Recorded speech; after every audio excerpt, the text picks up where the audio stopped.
In my house, I've got pictures of like Shankar Bhagwan and murtis of Ganpati Dada. Are you saying that we should probably take these down now? If we're supposed to, worship a oneness, a unity, and a philosophical religion as opposed to one with a face.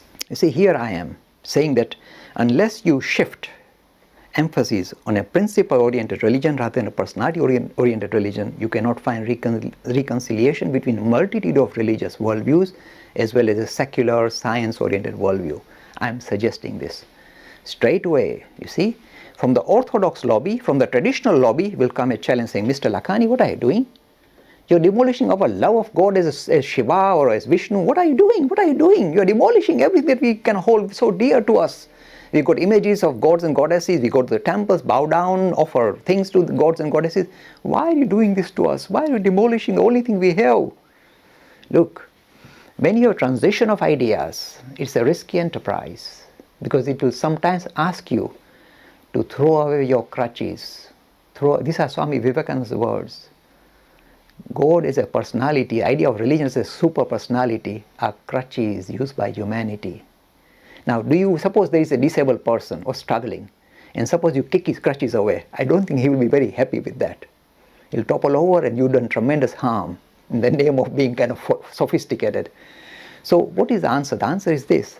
You look at the individual who is hanging on to the crutches. Suppose that person is fit actually, but he doesn't know it. Sometimes we get carried away. We think we are disabled and we kind of behave in that manner and we kind of hang on to things. These are my crutches, don't touch it. So we sometimes get fixated on our weakness and we want to hang on to it because it is part and parcel of our character and we have inertia. So when I meet youth who are ready to, grow up, or if you like, move from a personality-oriented aspect to a principle, then I say, my boy, kick away the crutches. Don't be frightened. I'm not making it up. This is Swami Vivekananda, purest of pure Swami Vivekananda. But suppose, my mother, for example, she's at the moment actually physically disabled and she's using the Zimmer frame. Suppose I kick the Zimmer frame away. I think I'll be tremendous. First of all, she'll chase me with a stick if she can. Now, you are not supposed to do that. So depending on the individual, suppose I meet a devout Hindu who is fixated on the idea of God as a super personality, and his whole life is nothing but devotion and worship, then I know that this is, if you like, something that from which he cannot be weaned off. I can't wean him away from this particular approach. So what should I do? I should say, hang on. There is no way. Until that person feels able enough to say, no, actually I can walk. I don't need the Zimmer frame. Until that person feels confident enough and he is in that position to kick away, then it is time for him to kick away or she to kick away.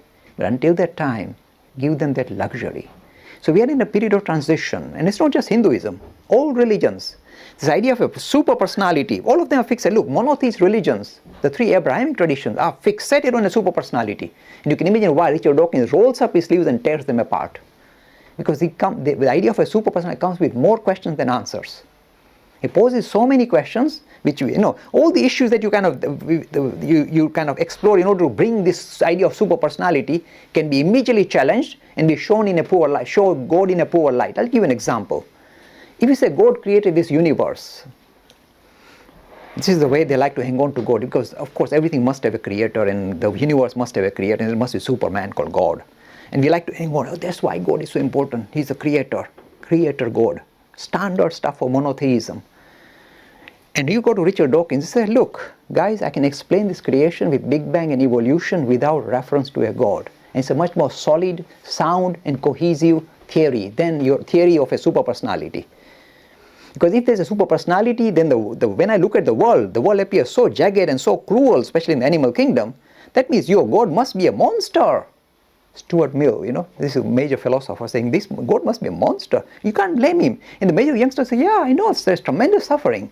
Especially when that the lovely girl you met is not returning your text messages. There's tremendous pain and suffering in life. So you say, this is terrible. So why did God create such a universe? So straight away you say God is seen in a poor light. So every time you try and bring God into the picture, because as a creator or somebody who's looking after the world, you can challenge him left, right, and center. So a rational thinking person, whether it's a Hindu or a non-Hindu, whether it's a theist or whatever, is always going to have difficulty with a super personality, a personal God. At the same time, this is a period of transition. There will be millions of people who are fixated on a monotheist God. And the grand, if you like, manner in which Swami Vivekananda handles this issue is saying, let it be. When their time comes, they will transcend it. For the time being, don't kick it away. So if your parents are, they love, look, in my own family, let me be very clear, I'm a non-theistic Hindu. Means I don't like the idea of God as a personality. I find it, you may be surprised, I find that not suited to my temperament. I would rather see God as somebody, as some principle that lights up whole of humanity.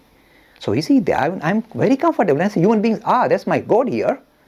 And sometimes in primary school, these gods have runny noses, and I love that.